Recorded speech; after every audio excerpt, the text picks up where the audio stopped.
Hey, what's good, everybody? It's RFG back at it today, and I'm here to go over the natal chart of Huey P. Newton. Okay, but before I go into full detail about the chart, I'm just gonna give the general synopsis of his background. Okay, Huey P. Newton was a so-called African American political activist and communist revolutionary.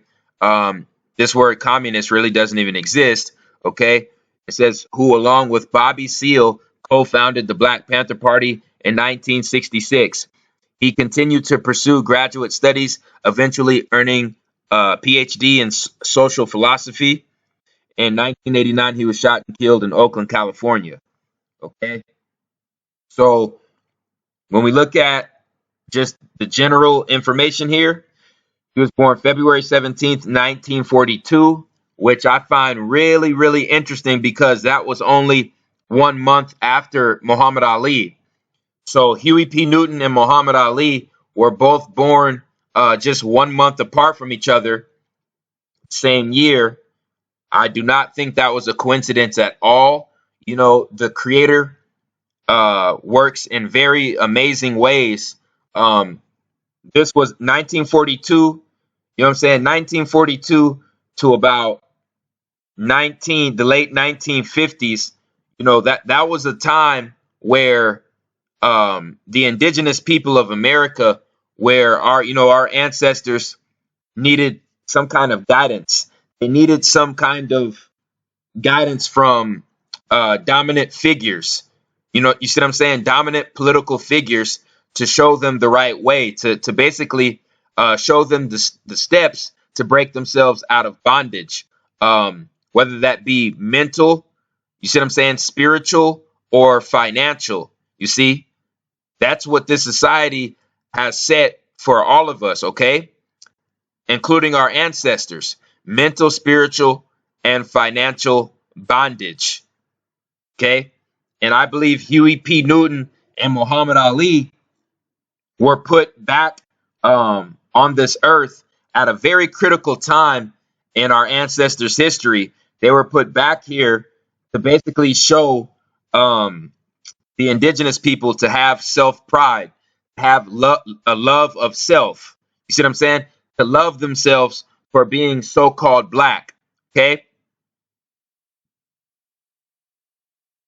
Because they were both very, very significant revolutionaries, both Muhammad Ali and Huey Newton. Now, Huey Newton, before he became a Black Party member, before he did what he had to do to create this political party, he actually became a part of a fraternity. And I believe this fraternity that he became a part of in college, what basically played a big role in him dying and him getting shot and killed and taken out by the government. Okay. Now, I do not think that Huey P. Newton knew and understood what he was getting himself into when he became a part of that fraternity.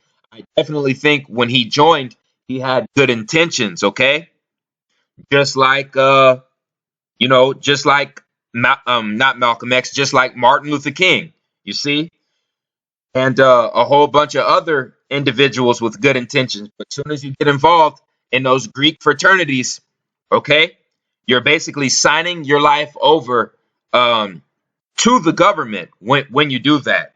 So when Huey P. Newton was exposing what what the Black Panther Party got turned into, okay, when Huey P. Newton was exposing that, that's when, he was marked for death. When he exposed who infiltrated the Black Panther Party and who took it over, and he made that public, that was Huey P. Newton basically signing his own death certificate, all because he became part of a secret fraternity. Well, not a secret fraternity, but a Greek fraternity, which is nothing but a lower form of Freemasonry. Okay, very deep information, but I'm gonna delve into it much more after I get done decoding Huey P. Newton's natal chart here. So right here we see Huey P. Newton was born February 17th, 1942, 12:30 a.m. in Monroe, Louisiana.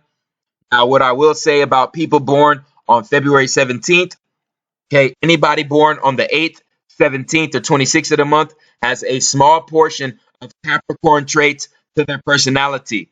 Okay, the number 8, 17, 26, any other number that goes back to the number 8 is naturally ruled by Capricorn energy. So Huey P. Newton's sun sign is still going to be in Aquarius, okay? He's still going to be in Aquarius, but by him being born on the 17th of the month, that's going to make him a much more he's going to appear much more reserved. He's going to appear much more quiet. He's going to appear much more humble, much more determined, much more mature, structured, goal oriented, okay? And just assertive enough to make sure that, his goals, he achieves his goals. You see, people born on the 8th, 17th, and 26th of the month, they naturally have that piece of Capricorn energy to their personality. No matter what sign you are, if you're born on the 8th, 17th, or 26th of the month, you're going to be much more quiet, much more reserved, much more mature, much more goal oriented, and much more determined to achieve your goals than the average person of your sign. Okay? That goes into the whole month numerology, the whole numerology of the months. Okay? The number 8 is naturally ruled by Saturn / Capricornian energy. Okay?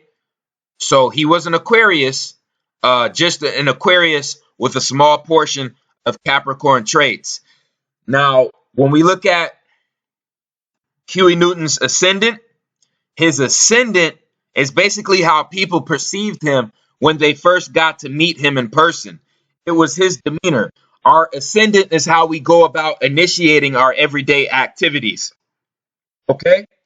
When we get up in the morning, when we brush our teeth, when we wash our face, when we take a shower, you see what I'm saying? When we go out and we have to drive or take the bus to work or to certain meetings, or when we meet certain people in person, okay? It's basically how we go about taking the everyday initiative to carry out our everyday actions, okay? Basically how we present ourselves to the outside world. This is our ascendant. And Huey Newton's ascendant was in Scorpio, which gave him a very powerful aura, a very powerful and magnetic aura about himself. Okay? Which either attracted a lot of people, okay, in his circle, or it scared people away from him. Okay? Because Scorpio works in its extremes. So when a person has a Scorpio ascendant, you're either going to see people that are naturally attracted to them or people who are just naturally put off and basically intimidated. They're either going to be intimidated or attracted, okay, to these kind of individuals, because people with Scorpio ascendants, they are naturally assertive. They are very, very assertive people, okay? And a lot of people will mistake it for, a person being, over domineering or overly dominant, overly aggressive. Okay. That's what they'll mistake it for. But in reality, these people were just born this way. Okay. They can't help it. They were just born that way. Naturally assertive, naturally a person who's going to be perceived as a go-getter. A go-getter and very, very assertive to accomplish their everyday goals and their goals over time. Another thing about Scorpio ascendants is they're either going to be obsessed. They can either become obsessed about something, that draws their interest, or they're going to be put off. You see what I'm saying? They're going to be put off about it altogether. Okay, Scorpio ascendant people, they work in extremes. They work in extremes. They're either going to be obsessed with somebody or a particular subject, or they're going to lose interest in it altogether. It's all or nothing. It's all or nothing with a Scorpio or a Pluto ascendant. Okay? So the next planetary placement that we see in Huey Newton's chart, he has Venus and Mercury in his third house. Now, when somebody has Venus and Mercury in their third house, that automatically tells me that the individual has siblings. That automatically tells me that this individual has siblings, okay? Because third house is the house of communication.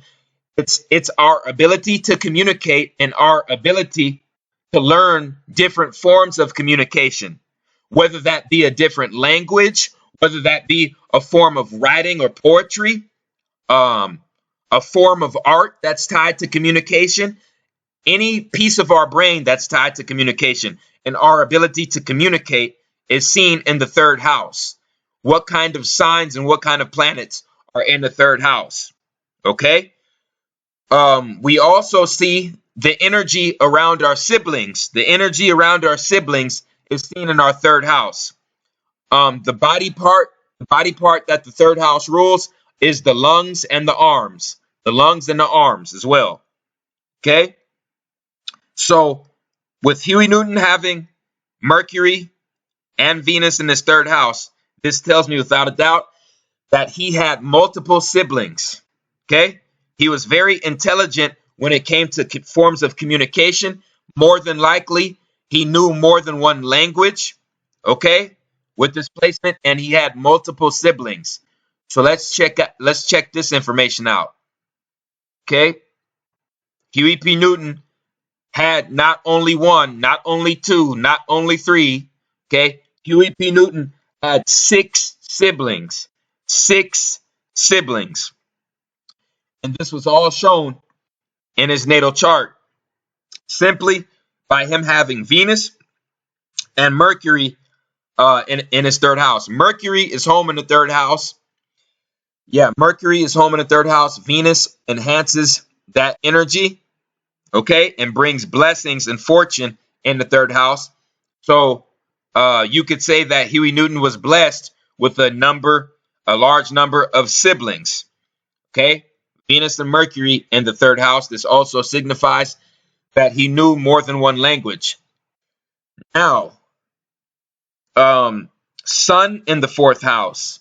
Sun in the fourth house basically gives the individual a very strong connection to their mother figure, to their everyday community. Our fourth house rules our everyday community, okay? Our everyday environment around our home, our hometown. You see what I'm saying?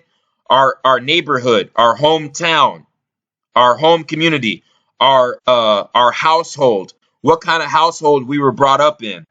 So with Sun being in Huey Newton's fourth house, it shows me that he had a very strong relationship and a very strong connection with his mother figure in his life. Okay? Very strong connection with his mother figure in his life. Also, Sun in fourth house gives the person a sense of pride. See, because Sun is an astrological object that is ruled by Leo. It's ruled by Leo energy, and Leo is known for having pride. You see, so when you have a Leo sign or a Leo astrological object, which is the sun, when you have the sun here in the fourth house, that causes the person to have a lot of pride, okay, in their upbringing, in the community that they were brought up in. Okay, this individual had a lot of pride in his neighborhood, the neighborhood that he grew up in, his community, and his hometown. Okay, his home life. Okay, Huey Newton had a lot of pride in his community, especially, you see what I'm saying, the so-called black community, in the cities that he lived in. Okay, he had a lot of pride in his upbringing. Okay, also by the sun being in Aquarius, okay, That made him a natural humanitarian, you see, because Aquarius is ruled by natural acts of humanitarianism, um, also scientific knowledge, okay, our friend circle, okay, and innovative thinking and innovative thoughts is seen by looking at zodiac sign Aquarius. Okay, so his sun was in Aquarius. Okay, that Aquarian energy of revolution, of rebellion, of humanitarian action. Okay, of innovative thought, innovative thinking, individualism. See what I'm saying? Stand up for your rights. Sun in Aquarius in the fourth house. The fourth house rules the everyday community. Sun is in Aquarius in this fourth house. Okay. The fourth house also rules the home country, the home nation. Okay. The fourth house rules anything pertaining to home, to a native's home life, whether that be their city, state, or country. Okay. So Sun in fourth house in Aquarius, sun in Aquarius in the fourth house means a person taking pride, okay, and being an activist in their community, okay, a humanitarian activist taking pride in that, okay, in their own community. Sun in Aquarius in the fourth house, okay, that's what we can see by this placement. Also, a very strong connection to his mother figure. Now, we have Moon and Pisces in the fifth house. Okay? We have Moon and Pisces in his fifth house. The fifth house rules our life from 13 to 19. Our life from ages 13 to 19. He has Moon here. Now, the Moon here tells me when Huey Newton was 13 to 19, something happened in his life where he had to take up a nurturing role for somebody. It was either a friend or a particular family member that may have been, you know, facing bad times, or, you know, they may have got caught up into a lot of trouble. And Huey Newton was more than likely forced to take up a nurturing role, you see, for this particular friend or this particular family member. Or it can be reversed. Huey Newton could have gotten into a lot of trouble with his mother, and when he was 13 to 19, he may have gotten kicked out of his house, and somebody else may have had to take up that nurturing role for him, that nurturing mother role for him when he was 13 to 19. It's either one of the two. Either Huey Newton had to take up the nurturing role for the family member or the friend, or they had to do the same thing for him when he was 13 to 19. Okay? Either one of the two. Also, people with Moon in the fifth house, Moon in Pisces in the fifth house, that's a very uncomfortable placement. I believe that's a very uncomfortable placement in the fifth house. So, you know, Huey Newton in high school, more than likely he was a loner. More than likely he was a big time loner, you know, who basically was to himself, very quiet, very reserved, somewhat shy. You see what I'm saying? And only trusted people who proved they were his friends through their actions. And those were the only people allowed in his friend circle. Okay, because the Moon is ruled by Cancer. And what's so significant about Cancer? Cancer is the crab with the shell. See what I'm saying? Cancer is inside of the shell. So to get through the shell, okay, you have to prove to that person you're a true friend over time. So usually people with Moon in the fifth house, they're very reserved in high school, very quiet, very shy, very to themselves. They have very small friend circles in high school, and you do not get in their friend circle unless you can get through that shell, okay? Unless you prove you're their friend through your actions, okay?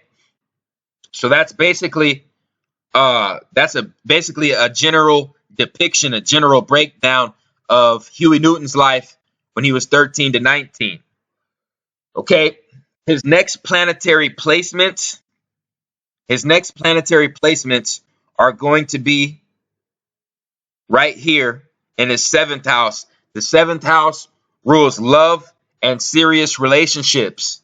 Love and serious relationships. Okay? You can say that the eighth house and the fifth house represent sex for just the sake of sex. So if you're talking, one night stands or just casual sex, you're going to be looking at the fifth house and the eighth house. The seventh house is, you see what I'm saying? I love you. I want to be in a relationship with you. I want to have children with you. That's seen in the seventh house. Okay? So when we look at Huey Newton's seventh house, we have some very, very, very powerful planets here, to say the least. Powerful planets, but they affect the seventh house in a very negative way. Okay? These are very, very rough and tough placements for Huey Newton here. Huey Newton has Uranus, Saturn, and Mars in his seventh house, which means he was attracting women that were trying to basically challenge his manhood. Okay? Because when a man has Mars in the seventh house, he's going to attract women who hold Mars energy. They could be Aries women. They could be women born on the 8th. No, I'm tripping. They could be women born on the 9th, 18th, or 27th of the month. They could be Aries women. They could be women who just hold a lot of masculine energy, and they try to challenge your authority and challenge, you see what I'm saying, your manhood. Okay? So this Mars in his seventh house could have caused a lot of conflict, a lot of arguments, a lot of disagreements, and maybe even physical conflict against women that, he wanted to be in a serious relationship with. Saturn in the seventh house basically restricts somebody's ability to find relationship partners, you see, that are willing to have serious relationships. Saturn here restricts that. Saturn also attracts women who could be a lot younger or a lot older than us in our serious relationship life. If we're looking at a man's chart, Saturn here, okay, is basically going to attract a female that could be a Capricorn, could be born on the 8th, 17th, 26th of the month, could attract a woman who's very mature, very goal-oriented, very disciplined, okay? Could attract a woman who is basically very controlling and wants to basically carry out that disciplinarian energy, okay, that authoritarian energy onto the man, you see? Or the man could attract a woman who's a lot older or a lot younger than him, because Saturn rules age difference. Saturn rules the age difference. So when that's in the seventh house, okay, the man is basically gonna attract a woman with that same energy, okay, on that same wavelength. Also, he has Uranus in the seventh house. Uranus is the planet of, you see, revolution, rebellion, innovative thinking, spontaneity, humanitarianism actions, also disruptions, unexpected disruptions. So Uranus in his seventh house, maybe that was a good thing, maybe it wasn't for Huey Newton. All I can tell you is these three planets right here in the seventh house, they're going to affect Huey Newton's serious relationship life in a more negative way, in a more negative fashion. Okay? Because all of these planets are in Taurus. Okay? Uranus, I don't think is really comfortable in Taurus. I know for a fact that Mars is not comfortable in Taurus. Okay, the only planet that's comfortable here is Saturn. Okay, so when you have all three of these planets in the seventh house, that means that it was very tough for Huey Newton to find a woman that he truly felt was committed to him. That's what this tells me by looking at his seventh house. His serious relationship life was very chaotic. Was very chaotic to say the least. So when we look at his eighth house, we have Jupiter in the eighth house. The eighth house rules basically how attracted we are to occult knowledge, to a knowledge that is basically forbidden from most of humanity, from most of society, knowledge that is considered taboo. Uh, the eighth house rules knowledge that is, hidden from humanity. Occult knowledge, occult wisdom, okay? Knowledge of the afterlife, life after death, knowledge of life after death, okay? Magnetic energy, the power of our magnetic aura, okay? The power of our root chakra, okay? Our connection to sexual energy, okay? And the energy of occult wisdom, occult knowledge, knowledge of the unknown, knowledge of the afterlife, okay? Also, near-death experiences is seen in the eighth house. All of that in one, okay? Also, the joint resources of ourselves and our spouses is seen in the eighth house. Well, Huey Newton has Jupiter here, which means that the creator blessed Huey Newton, okay, with a very powerful eighth house, which means he was very attracted to occult knowledge. He was very attracted to knowledge that was kept from humanity. He was very attracted to the spiritual wisdom of life after death. He was very attracted to knowledge that would be considered taboo to mainstream society. Okay, that means he was very attracted to the power of sexuality. Okay, very attracted to that. Usually, people with Jupiter in the eighth house and a Scorpio ascendant, they have a very powerful aura, and they have a very magnetic charm about them. Okay, so with Jupiter in his eighth house, Huey Newton probably attracted many sexual partners, but the problem was, when he felt like it was time for him to settle down and to make a family, the women in his life, basically, they weren't what he thought they were. Okay, they basically challenged his authority, challenged his manhood, and caused a lot of conflict in his serious relationship life. Okay, because with Jupiter in his eighth house, he was attracting a lot of sexual partners. Okay, without a doubt. Okay, but yeah, he also has Lilith here in the eighth house, which means that the sexual partners were definitely there. Jupiter in his eighth house, that just constantly expands his thirst for knowledge as far as the occult wisdom, the hidden information that the government doesn't want us to know, the information that's considered taboo, our magnetic aura, the power of our root chakra, and our knowledge of of life after death. That's going to expand exponentially with Jupiter there. Okay. Also, wow, with Pluto in the ninth house, that does the same exact thing. Because Pluto is naturally ruled by the eighth house, and the ninth house is naturally ruled by Jupiter. So right here we have the same thing happening here in the ninth house. Once again, the ninth house is naturally ruled by Jupiter. The eighth house is naturally ruled by Pluto. So right here we have Pluto sitting in the house of Jupiter, sitting in the ninth house. Okay, so this is going to increase the individual's wisdom of higher spiritual knowledge, because the ninth house, okay, is basically tied to spiritual wisdom as well. Not like the 12th house. The 12th house is the ultimate house of spiritual wisdom and intuition.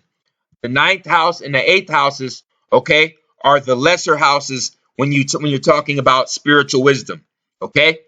But the ninth house, nonetheless, is tied to spiritual wisdom. It's tied to foreign lands, okay, and our relationship with foreign cultures, people of foreign cultures. Also, our respect for ancient wisdom, for what the ancient ancestors said and what the ancient ancestors believed. Also, our opinion on religion, our connection to religious institutions. Also, the ninth house rules if the individual is going to attend an institution of higher learning. So basically, the ninth house basically rules our connection to institutions of higher learning, which are colleges. Colleges and universities are institutions of higher learning. So if a person is going to attend college, okay, and get a degree, some kind of degree, some kind of certification in an institution of higher learning, we are going to be able to see that by looking at their ninth house. Okay, so with Pluto and Leo in the ninth house, it is without a doubt that Huey P. Newton definitely attended a university. Not only did Huey P. Newton attend a university, he got his bachelor's degree and his PhD. Okay, Huey P. Newton got his bachelor's degree and his PhD. Okay, this is seen in his ninth house, okay, of institutions of higher learning, of respect for ancient wisdom. Also, this rules the person's ability to travel, and this shows if the person is going to travel to foreign lands in their life. Okay, so guess what? I found out that Huey P. Newton traveled to China, actually traveled overseas to Asia. Okay, he actually traveled overseas to Asia. That's a form of traveling to a foreign land. Okay, and when the communists, when the so-called communists saw Huey Newton get off of the plane, they applauded him. They applauded Huey Newton. Okay, they applauded him. He got a lot of respect overseas. Okay, that is seen by looking at Jupiter in his eighth house, also by looking at Pluto in his ninth house. Okay, overseas traveling to foreign lands, our connection to foreign cultures, our connection to institutions of higher learning, also what kind of respect we have for ancient spiritual wisdom. It's all seen in the ninth house. Okay, right here in the ninth house. Okay, plain and simple. Also, Huey P. Newton's midheaven is in Leo. Okay, which means that he's going to be remembered for giving his people pride, giving his people pride. And what was he known for? He was known for being a co-founder of the Black Panther Party. What was the Black Panther Party known for? Okay, making so-called black people proud of who they were. Okay, in an institution, creating an institution that made indigenous people proud. Okay, like Leo, like lion. Okay, very proud, taking pride in what they do. The Black Panther Party, okay, midheaven in Leo, okay. He also, this is his last planetary placement. He had Neptune in the 11th house. Now, the 11th house is the house of a person's natural Aquarian characteristics, okay. Your natural Aquarian characteristics are seen in the 11th house. He has Neptune here. Neptune in the 11th house merges spiritual wisdom, okay? It merges spiritual wisdom with innovative thought. Neptune in the 11th house merges spiritual wisdom with innovative thought and innovative thinking. The 11th house rules innovative thought, innovative thinking, individualism, okay? Acts of humanitarianism, how the person feels about humanity as a whole, okay? acts of revolutionary actions, revolutionary activities, all seen in the 11th house. Our friend network circle, our friends and our network circle of associates is all seen in the 11th house. Okay? The amount of scientific knowledge that one holds is seen in the 11th house. Okay? So right here, we have Neptune. Neptune is a planet that's naturally ruled by Pisces in the 12th house. So we have the energy of Pisces in the 12th house being put in the 11th house, okay, of Aquarian energy. So right here, Aquarian energy is being merged with Neptunian Piscean energy. Okay? So it shows that Huey Newton was a very intuitive individual. Very intuitive individual. Also because Huey Newton had moon in Pisces. See? Huey Newton had his moon in Pisces, and he also had his Neptune in the 11th house, which gave him a very strong form of spiritual wisdom, very strong form, okay, of innovative power, okay, power of innovative thinking, okay, very attracted to spiritual knowledge, spiritual wisdom, the unknown, the unknown information of the universe, the unknown energies of the universe, okay. That is all shown by the planet Neptune and the 12th house. And you have the energy of Neptune in the 12th house, okay, in his 11th house, which means that he taught, you see what I'm saying, the same information that Malcolm X was pushing, the same information that the Nation of Islam was pushing, okay, regarding spiritual wisdom. He was pushing that to his friend circle. He was pushing that to the people who are part of his organization. Okay, because the organization he created, okay, was a humanitarian, revolutionary organization that was created based on innovative thinking. And that's all seen by Sun in Aquarius in the 4th house, Neptune in the 11th house. Okay? I said in previous videos, a lot of revolutionaries, okay, a lot of revolutionaries are going to have planets in their 8th, 9th, 11th, and 12th houses. 8, 9, 11, and 12. Okay? Especially 11 and 12. Your big time major revolutionaries, they're going to have planets in their 11th, 12th, and 12th houses. Now, Muhammad Ali had Mars in his 9th house. Muhammad Ali had 3 planets in his 10th house. Muhammad Ali also had Pluto in his 12th house, and I think he had a planet in his 11th house. So Muhammad Ali had planets in his 9th, 10th, 11th, and 12th houses. Usually people with planets in these later houses, in these upper later houses, I've noticed they are much more prone to acts of revolutionary activities.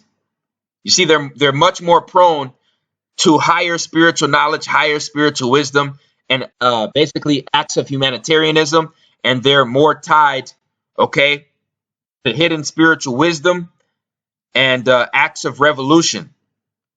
Okay, that's what I've noticed by looking at multiple people's natal charts, especially people you would consider revolutionaries.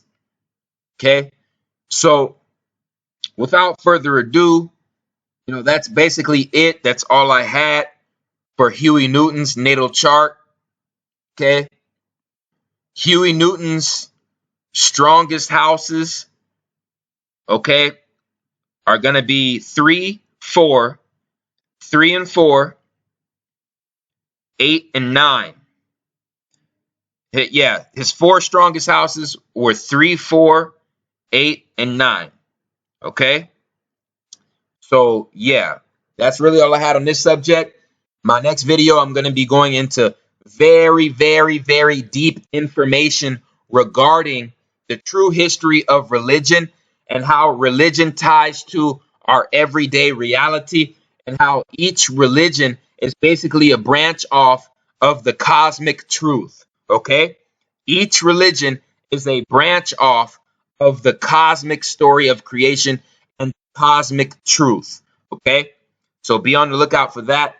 Also, Huey Newton was a member of Phi Beta Sigma. This is what I almost forgot to say. Huey Newton was a member of Phi Beta Sigma. When he became a part of Phi Beta Sigma, Huey Newton signed his life over, okay, to this fraternity. So when Huey Newton was exposing the fact that the co-owner, okay, the co-owner or the co-founder of the Black Panther Party sold out, when he made that statement, okay, you can look that up yourself. Okay, it's on the wiki page, and it's also in a book that he wrote, okay, called Revolutionary Suicide. Go look at this book, Revolutionary Suicide by Huey Newton. Huey Newton stated that the co-founder of the Black Panther Party sold out to the elite, sold out to the government.